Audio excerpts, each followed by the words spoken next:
Hey everybody, welcome back to the channel. Today we're diving into a topic that's close to everyone's heart: relationships. We all know how important it is to have those deep connections in our lives, those people we can laugh with, cry with, and rely on. But what happens when we start becoming the problem? Ever find yourself wondering, am I the one rocking the boat here? Well, get ready to find out, because in this video we're taking a hilarious and honest look at 11 signs you might actually be sabotaging your own relationship. Don't worry, we've all been there. And the good news is, once you recognize these patterns, you can start changing them. So grab your favorite beverage, maybe a cozy blanket, and let's get real about relationships and how we can make them the best they can be. Chapter 1. Stop picking on me. Constant criticism. Okay, let's start with a big one. Criticism. We all like things a certain way, right? But there's a difference between constructive feedback and just being a grumpy Gus all the time. Think about it. How do you feel when someone's constantly pointing out your flaws? Not great, right? It makes you feel insecure, unappreciated, and honestly, a little annoyed. And it's the same in relationships.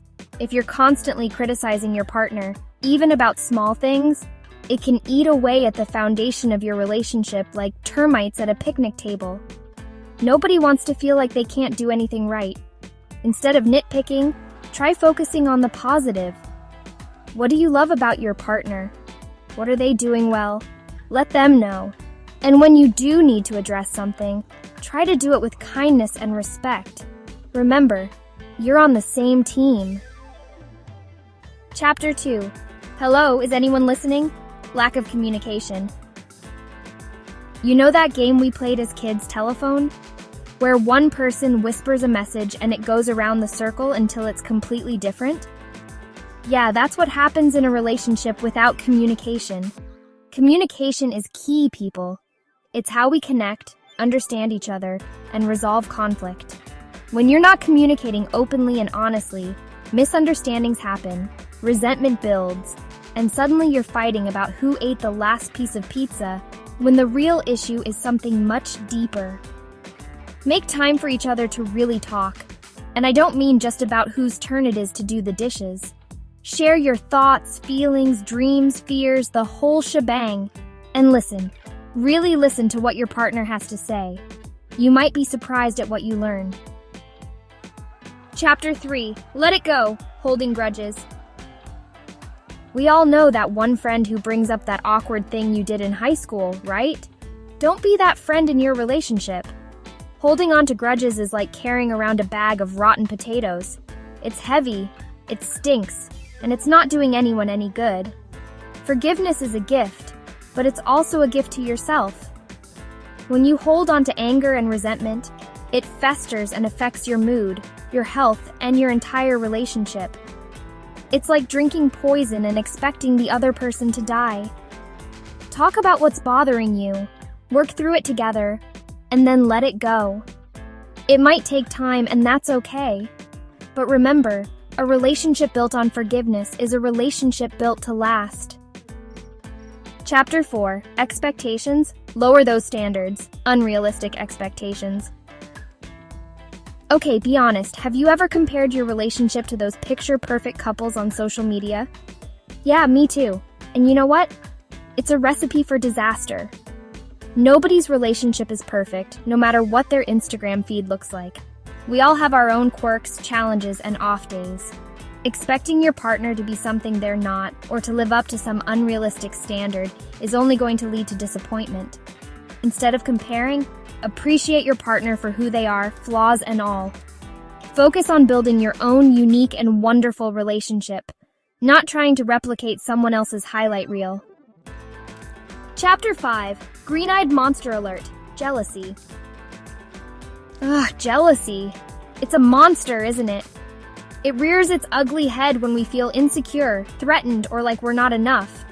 But here's the thing. Jealousy is often a reflection of our own insecurities, not our partner's actions. Trust is the foundation of any strong relationship.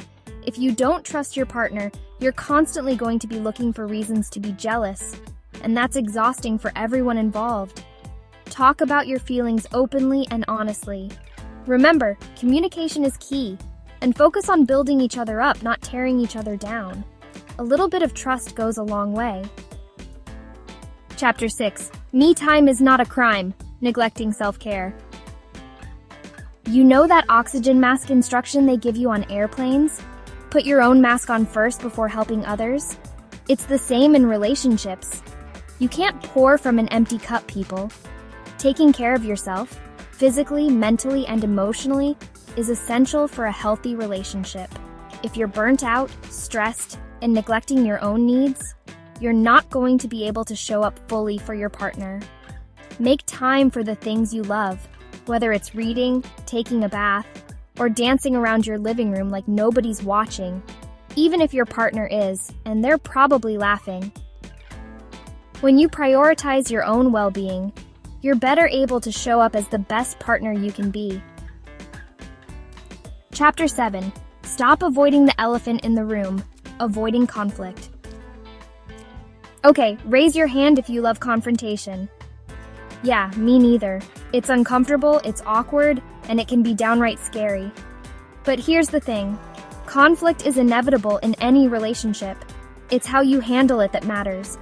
Avoiding conflict altogether might seem like the easier path, but it's like sweeping dirt under a rug. It's just going to keep piling up until one day you trip over it and make a huge mess. Learn to communicate your needs and feelings in a healthy and respectful way. Listen to your partner's perspective even if you don't agree with it. And remember, compromise is key. Chapter 8. Netflix and chill, but make it quality time. Lack of quality time. Remember those early days of dating when you couldn't get enough of each other? You'd stay up all night talking, go on adventures, and actually put effort into planning dates? It's easy to get caught up in the hustle and bustle of life and forget to make time for each other. But quality time is crucial for maintaining that spark. It doesn't have to be anything fancy.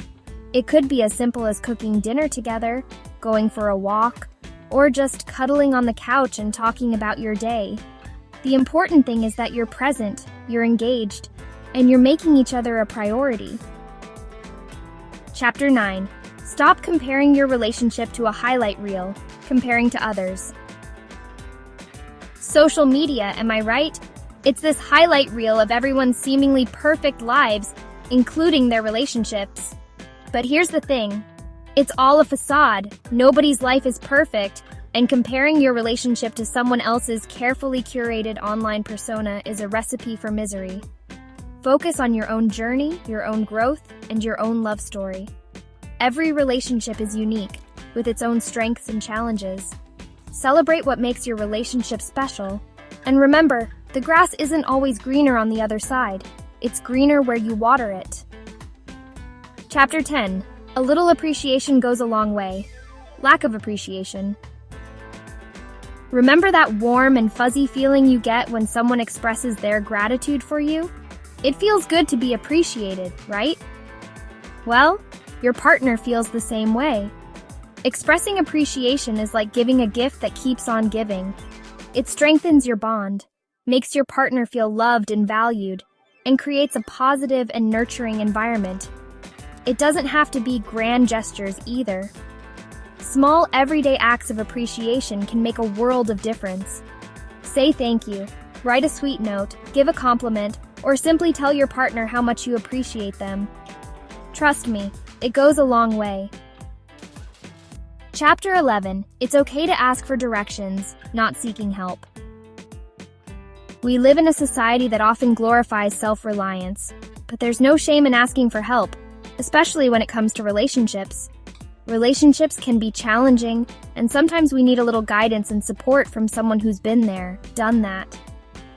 A therapist or counselor can provide a safe and neutral space for you and your partner to work through challenges, improve communication, and strengthen your bond. Think of it like going to the dentist for a checkup. It's better to address small issues before they become major problems. Seeking help is a sign of strength, not weakness. It shows that you're committed to your relationship and willing to put in the work to make it thrive. So there you have it, folks. 11 signs you might be sabotaging your own relationship. Remember, we all make mistakes, and that's okay. The important thing is that we learn from them, grow together, and strive to be the best partners we can be. Relationships take work, dedication, and a whole lot of love. But trust me, when you find that special someone who makes your heart sing, it's worth every bit of effort. Don't forget to like this video if you enjoyed it, share it with your friends who might need a little relationship reminder, and subscribe to the channel for more hilarious and helpful relationship advice.